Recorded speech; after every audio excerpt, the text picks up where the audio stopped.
con Adriana Delgado.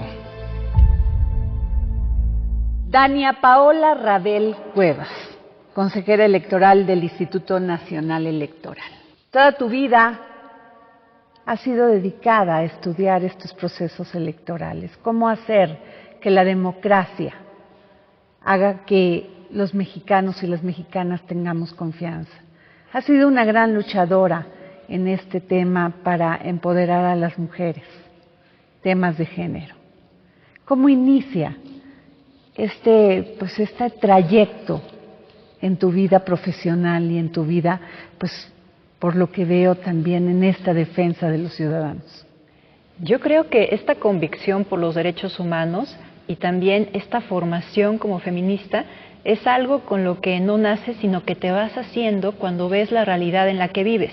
Cuando ves que tenemos deficiencias en que todas las personas puedan cumplir sus derechos plenamente, que puedan tener acceso a las mismas posibilidades, y ante eso, pues ves que alguien tiene que hacer algo para cambiar las cosas.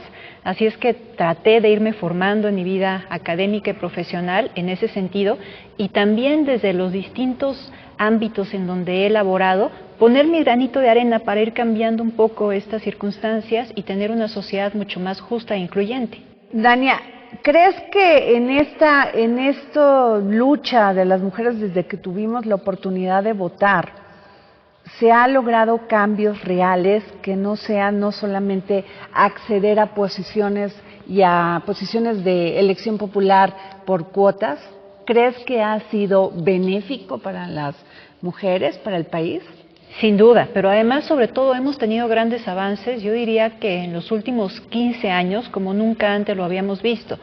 A ver, desde que se reconoce el derecho de las mujeres a votar y ser votadas en 1953 hasta 2020, prácticamente no habíamos tenido nosotras gobernadoras, habíamos tenido 7 gobernadoras nada más, pero las cosas han ido cambiando paulatinamente. No solamente ya hablamos de cuotas, las cuotas ya no existen, ya quedaron en el pasado. Ahora hablamos de un principio constitucional que es el principio de paridad de género, que lo que busca es que se reconciba el ambiente público como algo que tiene que ser compartido por hombres y mujeres por igual, como pasa en nuestra cotidianidad.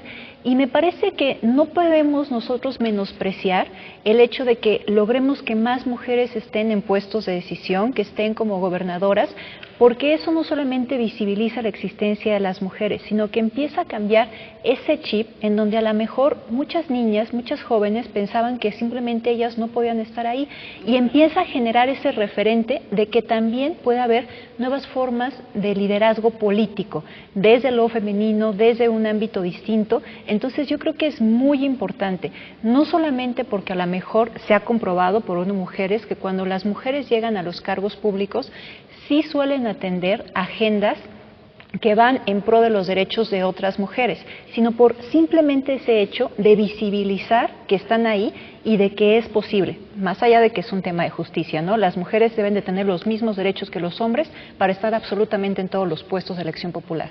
Ahora, cuando vemos un proceso electoral, las más entusiastas, las primeras que dicen yo participo, son las mujeres. Ese es otro punto fundamental, qué bueno que lo mencionas, porque a ver, una de las excusas que han utilizado los partidos políticos para decir que no postulan a mujeres es, no les interesa la política. ¿Cómo le vamos a hacer? ¿Las sacamos a fuerza de su casa y entonces las obligamos a que sean candidatas? Cuando es una mentira. Las mujeres participan activamente en los lugares donde tienen posibilidades de hacerlo. ¿Dónde es eso? Como funcionarias de mesa directiva de casilla, como capacitadoras asistentes electorales, como observadoras electorales, siempre son más mujeres las que están participando. En la base de todos los partidos políticos es paradójico, pero hay más mujeres, pero en las cúpulas ya no vemos casi mujeres.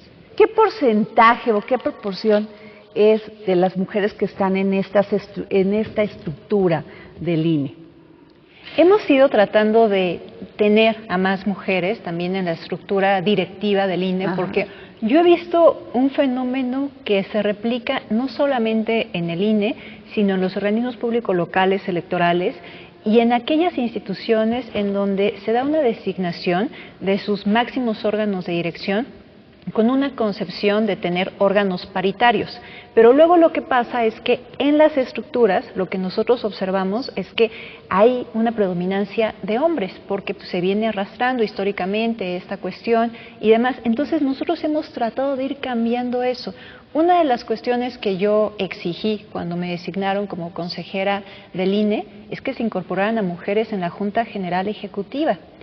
Cuando yo llego como consejera, pues veo que no había mujeres en la Junta General Ejecutiva.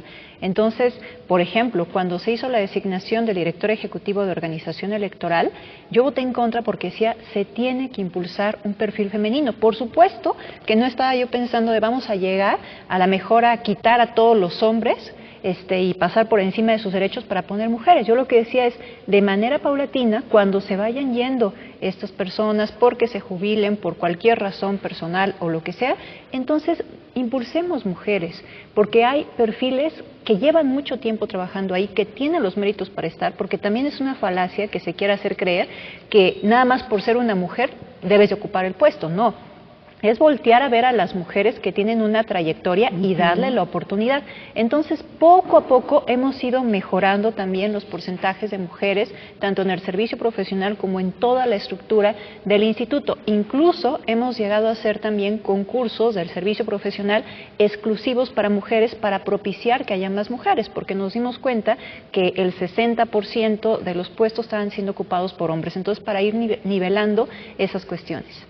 Está en juego la confianza ganada durante mucho tiempo en un proceso electoral, no solamente de alcaldías, de diputaciones, de gubernaturas, sino de la presidencia de la República.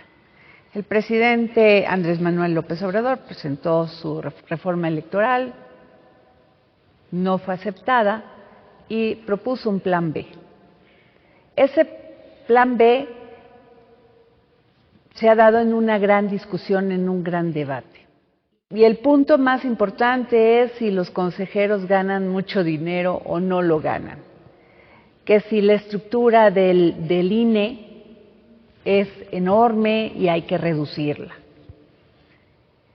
¿Tú qué nos puedes decir de este plan B que tiene a los ciudadanos en esa expectativa de saber si podemos confiar en un proceso electoral, si se llegase a aprobar?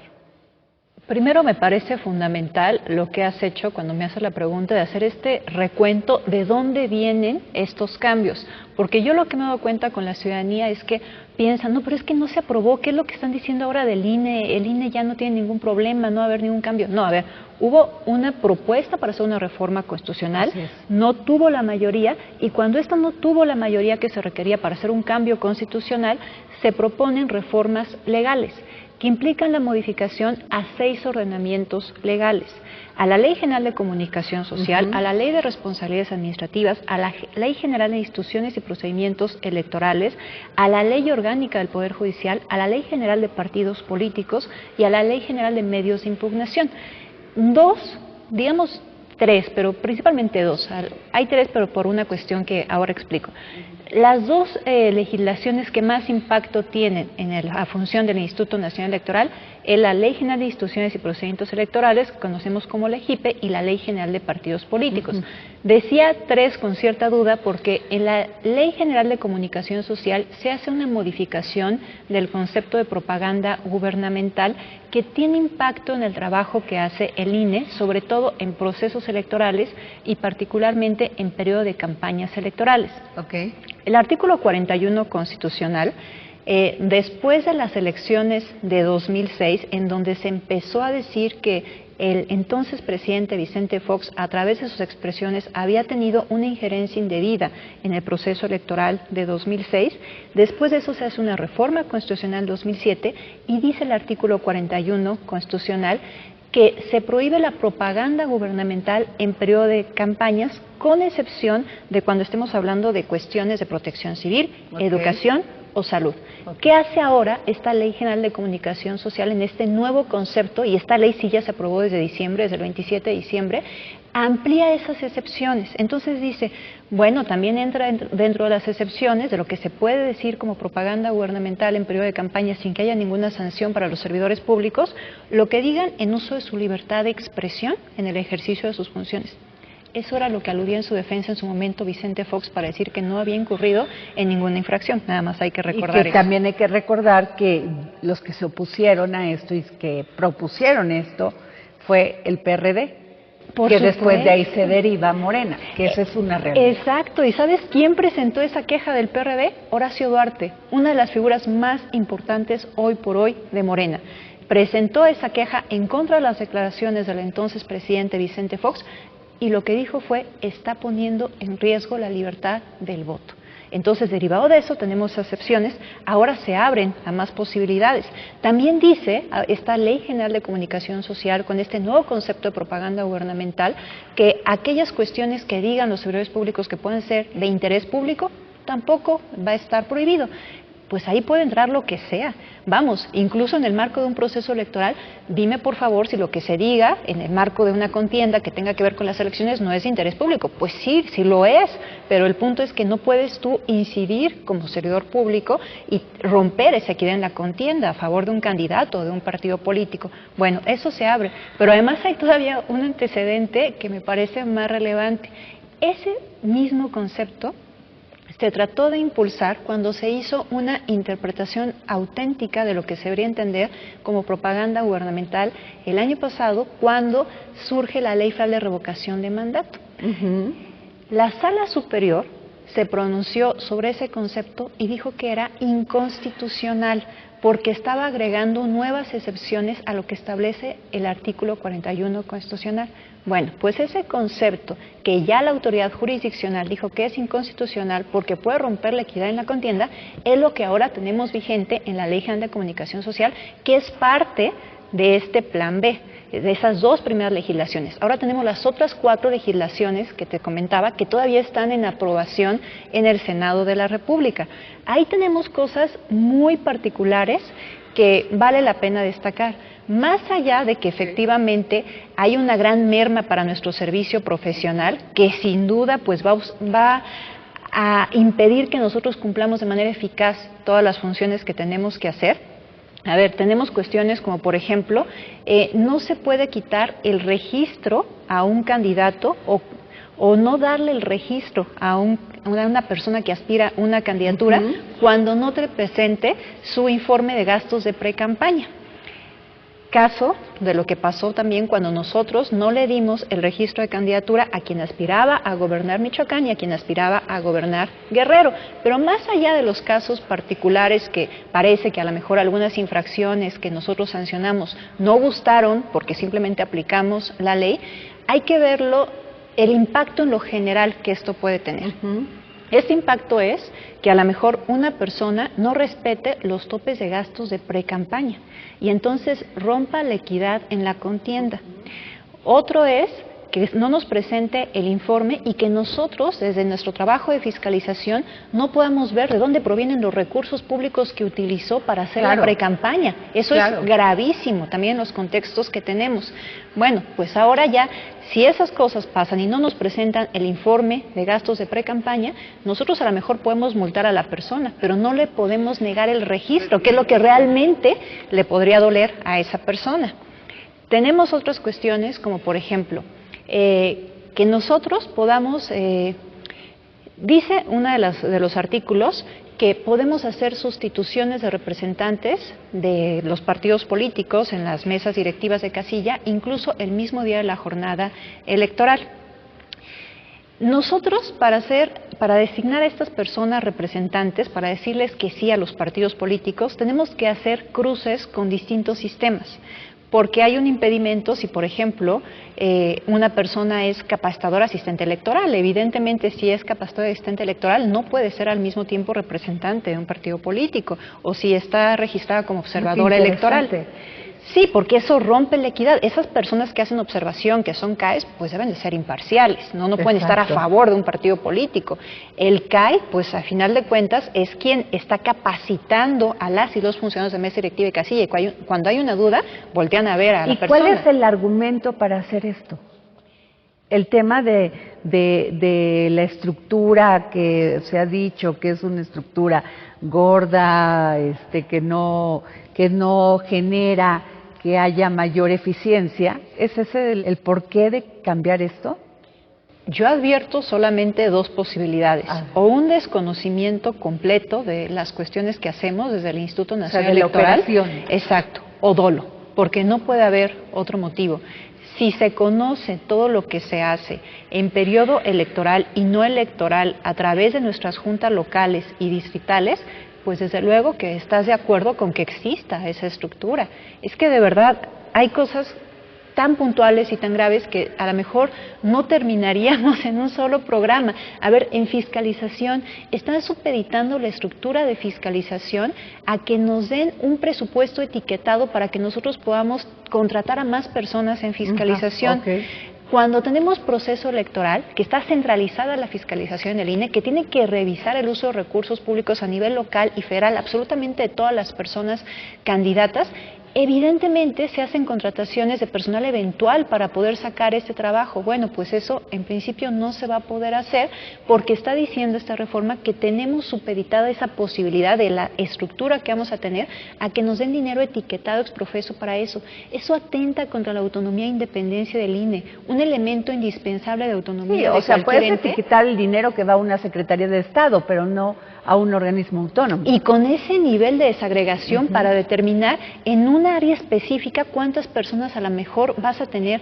Por eso somos autónomos. La autonomía implica autonomía presupuestal para poder determinar qué dinero requiero para cumplir con mis funciones, pero también autonomía de administración para que una vez que ya me autoricen ese dinero, yo decir cómo lo voy a distribuir para cumplir eficazmente con mis funciones. Eso se limita con esta disposición y, por ejemplo, se dice, bueno, pero voy a apoyar a fiscalización el área contenciosa jurídica. Vamos, tenemos un número de quejas de verdad que aumenta muchísimo en proceso electoral y de impugnaciones. Entonces, incluso esas otras áreas también requieren trabajos eventuales, exactamente, personal eventual, y entonces todavía quieren además que en su caso le apoyen a fiscalización. De verdad es hacer poco funcional lo que hasta este momento ha funcionado bien. El tema que ha generado muchísimo debate es menos vocales en las juntas distritales. A ver, ¿se podría? ¿No se podría? ¿Por qué se están empeñando en que de 2 vocales quede 1, o de 3 quede 1 o 2? A ver, explícanos, Dani. En las juntas locales lo que quieren hacer es fusionar al vocal de capacitación con el vocal de organización. Se piensa que pues, realmente una sola persona puede hacer ambas cosas, pero lo cierto es que no es así, porque se requiere un trabajo de capacitación muy específico, en donde a lo mejor hay personal que específicamente estudió cuestiones de pedagogía que tienen que ver con esa materia, y en el área de organización, bueno, pues podemos tener a ingenieros industriales y demás que se van a encargar de ver cómo se va a producir el material electoral, el diseño de las boletas electorales, en fin, cosas muy diversas. Y luego, todavía esto es peor cuando hablamos de nivel distrital, porque ahí lo que se está diciendo es que desaparezcan las vocalías y que nada más tengamos una especie de vocalía auxiliar, solamente una persona que va a concentrar todos estos trabajos. En el área distrital tenemos, por ejemplo, al vocal del Registro Federal de Electores. Esa persona no solamente trabaja en proceso electoral, sino que tiene que estar haciendo una actualización constante de la cartografía. Son personas expertas en eso para que cuando nosotros vayamos a votar, tengamos nuestras casillas cerca de nuestro domicilio. Está viendo también el crecimiento poblacional para que también existan módulos de atención ciudadana cerca de la ciudadanía para poder sacar su credencial para votar. Tenemos también a las personas de capacitación que además al estar ahí de manera permanente generan un vínculo con la ciudadanía que es fundamental, porque a veces tenemos nosotros que poner las casillas en los domicilios de las y los ciudadanos, y pues tienes que tener esa confianza de, bueno, yo lo conozco, entonces efectivamente hay la confianza para que pueda poner a lo mejor en el garage de mi casa una casilla cuando se requiera en determinada zona. Ese tipo de circunstancias son las que se están perjudicando. Hay una vocalía secretarial que se encarga de todas las cuestiones jurídicas a nivel distrital. Y bueno, incluso sirve de apoyo también para las notificaciones que tienen que hacer las autoridades jurisdiccionales a nivel distrital, porque no tienen la estructura. Ellos son quienes hacen esas notificaciones. Y bueno, lo jurídico pues se tiene que revisar en todos los ámbitos, desde lo administrativo, todo tiene que revisarse desde el ámbito jurídico. Ahora, ellos dicen, ganan 100,000 pesos, más o menos, y trabajan muy poco tiempo hasta que llega el próximo proceso electoral.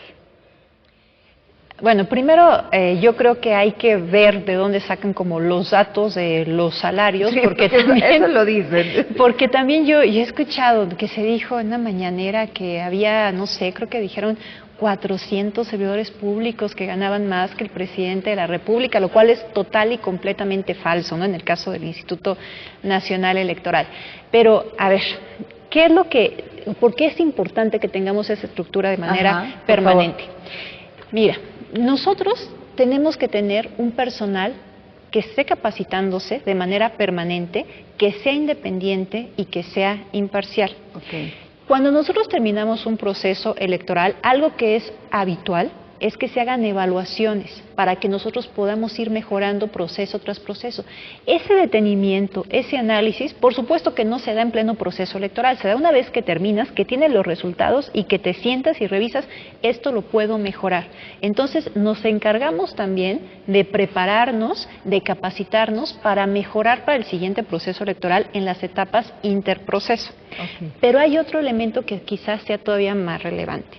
Nosotros tenemos que garantizar, y esa fue una exigencia de la ciudadanía en su momento, que quienes se encarguen de organizar elecciones sea personal que sea imparcial en su trabajo y profesional.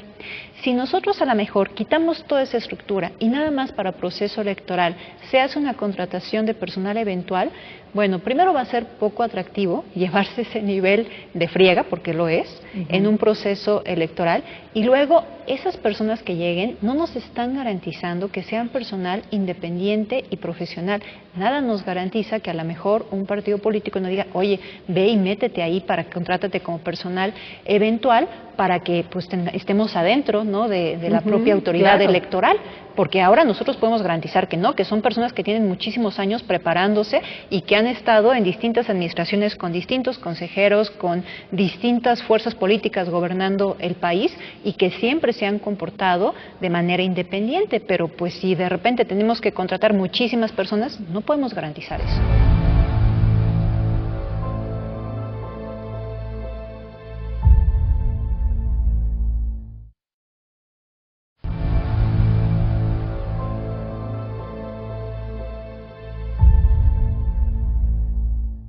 Con la reforma se modificaría el padrón electoral.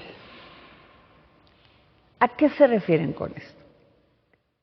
También las sedes, bueno, pero ahorita vamos con este tema. Es que más bien justo se vincula con el tema de las sedes. Hay dos riesgos específicos para el padrón electoral. Uno tiene que ver con el hecho de que nuestros módulos de atención ciudadana se tendrían que ubicar en inmuebles que nos den en comodato el gobierno federal.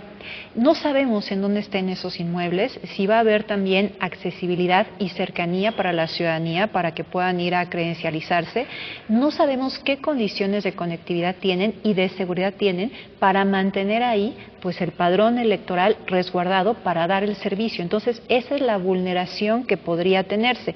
Hay otro caso muy específico que tiene que ver con las y los mexicanos que residen en el extranjero.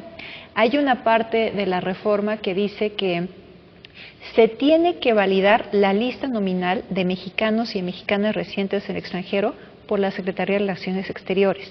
Eso implica que tengamos un retroceso, que de nueva cuenta, algo que pues debe ser completamente ajeno al gobierno federal, pues haya ahí, pues que alguien se meta ahí, ¿no? Que se inmiscuya, sí, que se inmiscuya en algo que no tiene por qué meterse, porque incluso aparte estamos hablando de datos personales de la ciudadanía y de un tema que tiene que ser completamente ajeno al gobierno federal. ¿Validar para qué? ¿En qué? Ellos dicen, los que propusieron este plan B, que es Morena, dice, estas sedes nos cuestan mucho dinero. han dilapidado muchísimo dinero rentando estos lugares que son caros y que pueden tenerlos en una oficina de gobierno donde pueden tener todos los esquemas de seguridad que ellos solicitan. Fíjate, es que... ¿Se gasta tanto? A ver, es que esto es bien curioso porque a veces siento que estamos como en una discusión un tanto cíclica, ¿sí? En el sentido de que nosotros hemos dicho, a ver, vamos a ahorrar dinero desde el instituto, vamos a generar un fideicomiso para ir adquiriendo inmuebles que sean ya patrimonio del instituto y entonces podamos generar estos ahorros en rentas. Pero por otro lado dicen, no tengan fideicomisos inmobiliarios y no construyan ustedes por sí mismos y no compren. Entonces, pues parece un poco contradictorio, ¿no? Okay. Yo creo que si nosotros queremos terminar con estas rentas y ya generar un patrimonio para el instituto, que a final de cuentas va a ser un patrimonio para la nación, pues entonces se nos debe dejar adquirir los inmuebles. Dania, dicen, generalmente al cerrar en este tema de los cambios en los anuncios de los resultados electorales, dice, generalmente al cerrar las casillas de votación, los funcionarios cuentan los votos y llenan las actas. Para que los capacitadores asistentes electorales trasladen los paquetes para que se realice el conteo público y el programa de resultados electorales preliminares, los cómputos digitales comienzan el miércoles siguiente al día de la elección. Ellos quieren que sea al otro día. Yo creo que es muy desgastante para el personal que hagan eso. A ver, no es de imposible realización, y eso también lo quiero reconocer, porque tenemos un antecedente en la Ciudad de México. En el caso de la Ciudad de México, es la única entidad federativa en donde los cómputos se hacen el mismo día de la elección. Pero sí creo que es sumamente desgastante para el personal. Y no solamente estoy hablando del cansancio humano que puedan tener las personas, sino que eso puede ser susceptible también a las personas de cometer más errores, porque tienen mucho sueño, porque ya están muy desgastados. Entonces, lo que se busca también con esta disposición es que lleguen mucho más frescos para un trabajo que no se puede tener, según lo dice también la propia legislación, tiene que ser continuo. Entonces, para que puedan terminar ese trabajo de cómputo mucho más frescos y con mucho menos margen de error, pues es mejor que se haga unos días después. El tema de la elección de los consejeros, gran parte de este debate ha sido pues este intercambio que ha tenido el presidente consejero Lorenzo Córdoba y con el presidente Andrés Manuel López Obrador. Y ahí se ha centrado todo, en ese debate, y no en estos puntos que tú mencionas de una manera muy pragmática de lo que es la operación. Y yo te quiero preguntar, ¿realmente pues va a pasar? ¿Tienen los votos para que pase?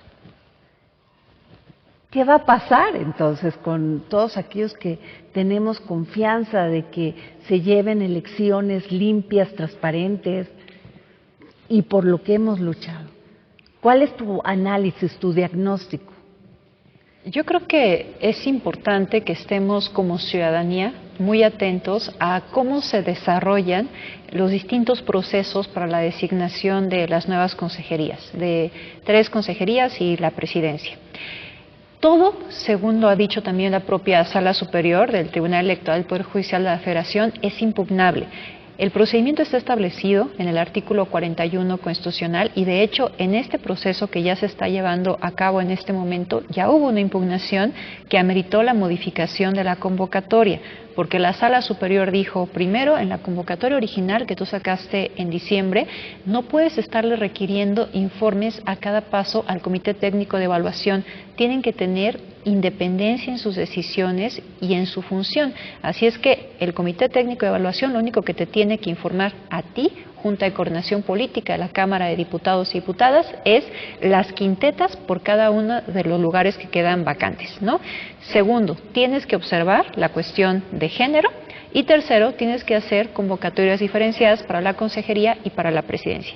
Pero eso para mí es importante porque demuestra que todas estas etapas son impugnables. Entonces, si alguien piensa que a lo mejor no es correcta la integración del Comité Técnico de Evaluación, no es correcta, por ejemplo, hemos tenido también antecedentes de personas que dicen, para mí no fue correcto la evaluación curricular que me hizo el Comité Técnico de Evaluación, pide una revisión, van, impugnan y entonces se da la revisión porque la sala superior entra a pedir que se dé. Entonces, yo creo que hay que tener primero un cuidado y un seguimiento muy preciso de estos trabajos como ciudadanía, porque es un tema muy relevante, muy trascendente la designación de estas nuevas consejerías, sobre todo con miras a los nuevos procesos electorales, particularmente la elección presidencial de 2024. La otra cuestión que hay que recordar también a la gente es, nosotros decidimos de manera colegiada.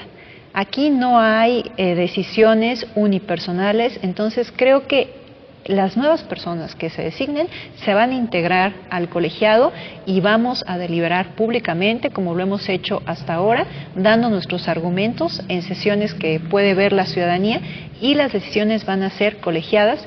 Y tenemos también una estructura profesional que se quiere mermar, pero ahí está una estructura profesional que nos apoya para hacer todo el trabajo técnico. Ahora, Dania, este comité de evaluación, pues ya va a empezar a trabajar. Son posiciones, no solamente de la Junta de Coordinación en la Cámara de Diputados, sino de varias posiciones. ¿Te da confianza?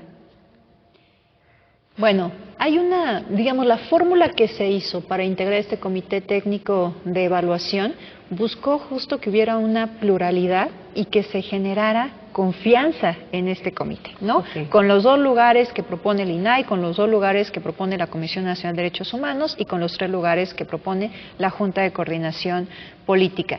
Hay requisitos para integrar este comité, que sean un perfil sólido, ampliamente reconocido y que además no se haya tenido un cargo partidista o de elección popular en los últimos 4 años. Creo que esos son los primeros filtros. Si adicionalmente alguien considera que alguna de las personas no cumple con estas características, reitero, puede ser impugnable para que se revise. Ahora, lo que me llama la atención de esto que me comentas es como dilatar las cosas para que sucedan en tiempo y forma y dilatan la posibilidad de la impugnación y llevarlo hasta la Suprema Corte de Justicia de la Nación. A ver, el procedimiento incluso hasta la insaculación en la Suprema Corte de Justicia de la Nación está previsto así tal cual en la Constitución. Lo que dice es, se van a tratar de impulsar acuerdos, eso lo dice expresamente la Constitución, a partir de las quintetas que proponga el Comité Técnico de Evaluación por cada lugar vacante. Si esto no se logra, se debe hacer una primera insaculación en la Cámara de Diputados y Diputadas. Si eso no pasa, entonces se va a una insaculación en la Suprema Corte de Justicia de la Nación. ¿Qué es lo que se está buscando ahí? La integración del órgano constitucionalmente autónomo encargado de hacer elecciones, porque no podemos quedarnos con 4 vacantes, incluyendo la presidencia, porque eso nos resta funcionalidad. Entonces, eso es lo que se busca en última instancia, que no haya ningún pretexto para que no se hagan estas designaciones, pero desde luego, hacer un sorteo no es el ideal, es nada más como una tómbola. Sí, es un caso extremo para que no se quede incompleto, ¿no? El máximo órgano de dirección del INE, que es el Consejo General. General. ¿Que lo van a llevar hasta allá? Habrá que darle seguimiento, ojalá que no, ojalá que se logren los consensos, ojalá que a partir de los buenísimos perfiles que espero que se propongan en cada una de estas quintetas, se logre un consenso entre todas las fuerzas políticas, eso sería lo ideal. Sería lo ideal, pero bajo la circunstancia en la que estamos viviendo todo este debate entre el INE y el gobierno federal, pues se antoja complicado.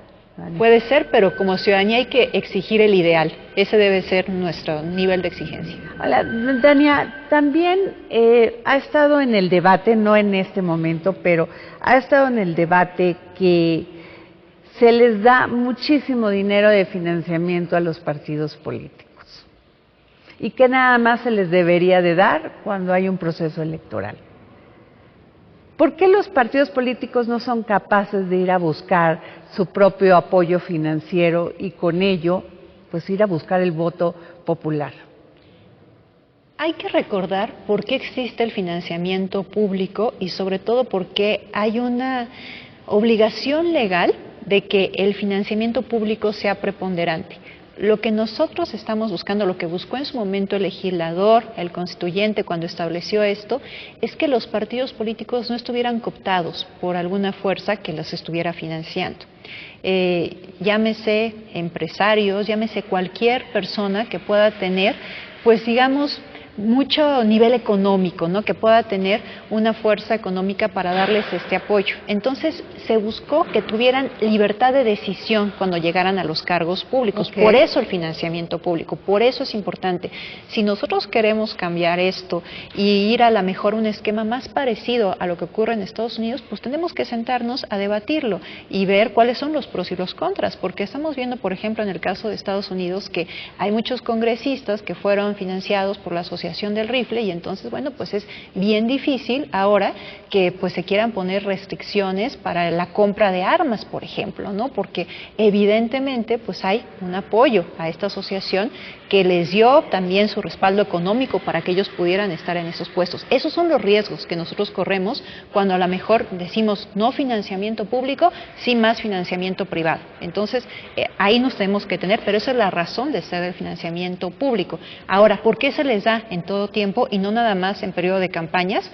Porque no deben de trabajar nada más en periodo de campañas. Nosotros no generamos ciudadanía nada más cuando hay proceso electoral y le decimos, ven ciudadano, ciudadana, ven a votar y ya cumpliste con tu trabajo. No, lo que queremos es un involucramiento constante de la gente, una rendición de cuentas, una exigencia de rendición de cuentas, que den seguimiento a los trabajos de los servidores públicos, de todo lo que ocurre en el sector público. Para que eso pase, los partidos políticos tienen que estar ahí de manera permanente y tener un financiamiento público permanente para poder tener una estructura y trabajar en eso, profesionalizarse en eso, en hacer política y en tener un contacto con la ciudadanía.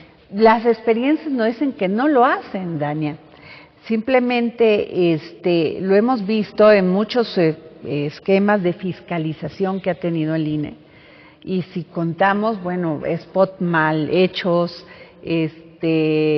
estructuras aquilosadas, donde ni siquiera respetan el tema de equidad de género, lo hemos hablado, y a la gente le queda esa sensación de que damos mucho dinero y recibimos poco, no son competitivos, los vemos en los resultados electorales, donde algunos logran sobrevivir por chiripa o porque están aliados con otros. Incongruencia en el esquema ideológico. A ver, entonces, si nosotros estamos de acuerdo con la primer premisa, ¿no?, que te daba de por qué deben de tener un financiamiento permanente y un financiamiento público, lo siguiente es atender esa eficiencia que tú bien estás observando. ¿Y cómo se hace eso? No solamente con exigencia ciudadana, sino con el involucramiento en los partidos políticos. Por ejemplo, se ha hablado mucho del desencanto de las personas jóvenes con la democracia, que más bien me parece que es con las personas que están como dirigentes y con los propios partidos políticos. ¿Cómo se cambia eso? Involucrándonos, metiéndonos también en esas estructuras de los partidos políticos, cambiándolos desde dentro. Si algo no están haciendo bien, si no me gusta la manera como hacen política, no lo voy a cambiar a lo mejor desde lejos, sino estando ahí y cambiando eso desde dentro. ¿Y se ha hecho, Dani? A ver, nosotros estamos siempre propiciando que haya un mayor involucramiento y seguimiento de los trabajos de los partidos políticos, pero eso debe ser algo que se interiorice como sociedad, como ciudadanía, de, a ver, si algo no me gusta, no voy a estar apático y dejarlo ser y a lo mejor ver de lejos y qué feo está eso, sino irme a meter y también yo desde ahí poner mi granito de arena para cambiar las cosas. En algún momento cuando me designaron como consejera del INE, yo les decía algo que para mí es de verdad una razón de vida. Yo también quería ser servidora pública para ser esa servidora pública que siempre he deseado tener en los lugares, para por lo menos desde ahí yo poner mi granito de arena. Y creo que eso tenemos que llevarlo a todos los ámbitos. Eso lo entiendo perfecto y esto también que causa una terrible desconfianza en la ciudadanía es esta creación de los nuevos de partidos que ni siquiera logran sostener su registro y que les pagamos 400 millones por participar y por estar en un proceso electoral. Es dinero, pues muchas veces no lo decimos, es dinero tirado a la basura, que no genera ningún cambio. Los nuevos partidos políticos, para que se puedan crear, tienen que cumplir con ciertas previsiones legales que a grosso modo y de manera muy llano implica que demuestren que tienen apoyo ciudadano, ¿no?, para existir. Entonces tienen que hacer asambleas estatales, asambleas distritales, además llevar a las personas que pasen listas, etcétera, ¿no? Y una vez que nos demuestran esto, entonces pueden constituirse como nuevos partidos políticos. El punto es, ¿cuál sería la solución para esto que tú me estás advirtiendo?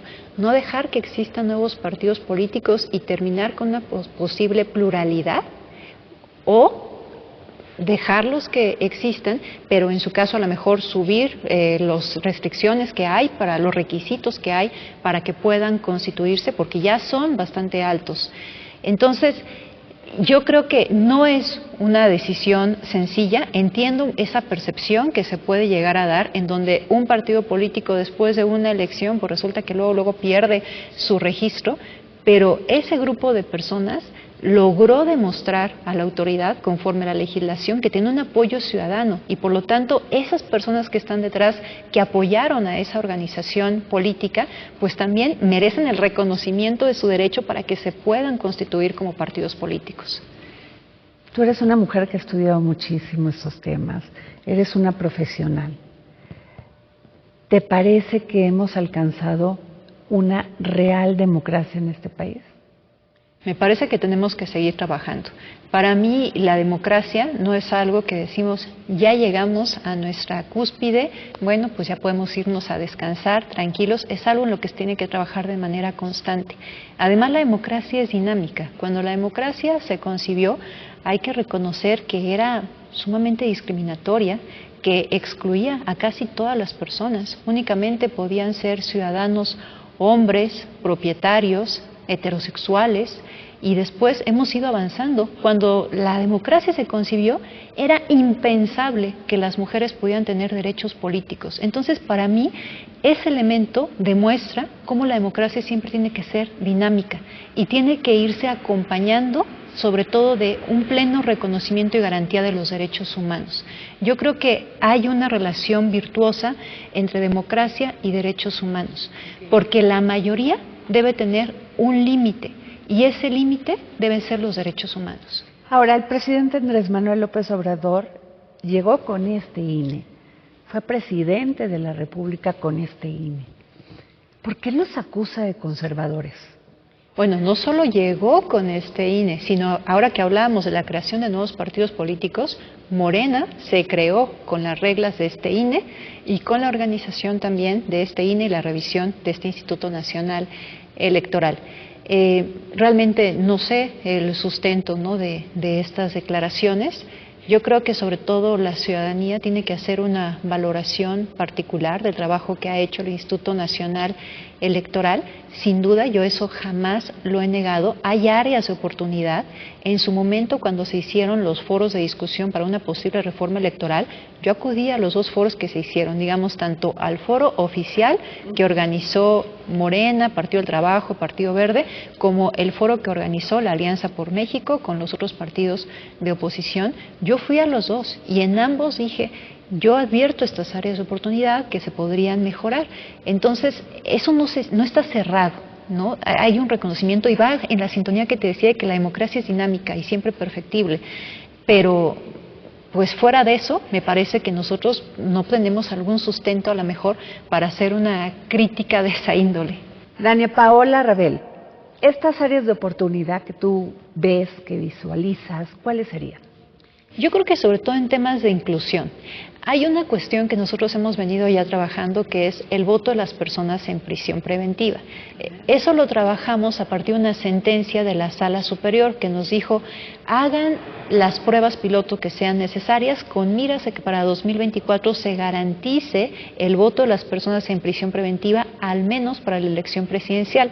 La primera vez que nosotros aplicamos esta prueba piloto fue en 2021, pero después de eso tuvimos oportunidad de hacerlo en el ámbito local, porque la legislación de Hidalgo establece que se debe de garantizar el voto de las personas en prisión preventiva.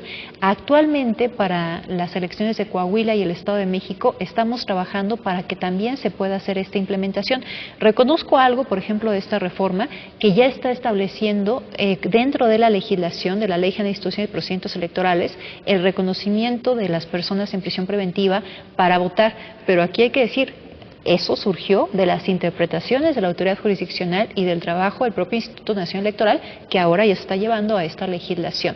Otra de las cuestiones tiene que ver con el voto anticipado de las personas que a lo mejor no pudieron acudir a los centros de votación, no pudieron acudir a los módulos de atención ciudadana para sacar su credencial para votar, que puedan también votar desde su domicilio. Es algo que también está más o menos retomando también ahí ya esta legislación. Esas son las áreas de oportunidad muy particulares que yo advertí que se pueden hacer adecuaciones para mejora. ¿Qué piensas del voto electrónico? Es algo en donde nosotros hemos ido trabajando de manera paulatina, como tiene que ser en un contexto como el mexicano, en donde hay una gran desconfianza. Nuestras reglas se crearon con base en la desconfianza. Entonces, hemos ido trabajando poco a poco. Yo creo que es un tema que nosotros podemos potencializar. Algo que a veces no me ha gustado, y es lo que he dicho yo públicamente, tiene que ver con esta falacia de que a lo mejor vamos a reducir muchos costos con el voto electrónico. Específicamente estamos hablando a través de urnas electrónicas, porque el voto electrónico es voto por internet o urna electrónica. En urnas electrónicas es lo que hemos trabajado en territorio nacional, porque el voto por internet ya desde hace varias elecciones se garantiza para las y los mexicanos residentes en el extranjero, pero las urnas electrónicas pueden llegar a ser costosas también. Su resguardo, su actualización, su creación, su confección, ¿no? Entonces, el hecho que se piense que se va a reducir muchísimo los costos utilizando urnas electrónicas, eso no puede estar tan apegado a la realidad, pero sí tiene varias ventajas. Sobre todo, por ejemplo, aliviamos mucho el trabajo que tienen que hacer las y los funcionarios de mesa directiva de casilla, porque entonces ahí ya te sale el cómputo y también eliminamos o podemos nosotros bajar mucho los márgenes de error, porque en lugar de que alguien esté haciendo la sumatoria de manera manual, pues lo va a hacer la propia máquina, ¿no? Entonces ahí van a salir los resultados muy rápidamente. Y podríamos prescindir del PREP, por ejemplo. Esas son las ventajas que tenemos, pero algo que dice ahora esta reforma es que en 5 años el INE no puede hacer absolutamente nada que tenga que ver con este tema, que se va a conformar una comisión con CONACYT y que allá se va a trabajar, en su caso, lo que se va a hacer con el voto electrónico, y nos paraliza todos los avances que ya hemos tenido en este rubro. Dania Paola Rabel Cuevas, consejera electoral del Instituto Nacional Electoral. ¿Qué esperas? ¿Cómo quieres ver el INE en el 2024? Quiero ver el INE fortalecido, quiero ver el INE con confianza ciudadana. Algo que para mí es una prioridad es cuando yo deje el INE, que ocurrirá en 2026, que es cuando termina mi periodo de designación, quiero dejar un INE mejor de como lo encontré. Yo encontré un INE de verdad, una institución autónoma, independiente, profesional, reconocida en el exterior y en el interior por la ciudadanía, y mi meta es dejarlo aún mejor de como lo encontré. Y para eso, pues en donde he tratado de abrir brechas son sobre todo en temas de inclusión y de género, que es ahí donde veía que faltaban algunas cuestiones en el instituto. Muchas gracias por esta entrevista, Dania Paola Rabel Cuevas. Gracias a ti, Adriana, un gusto. El próximo jueves,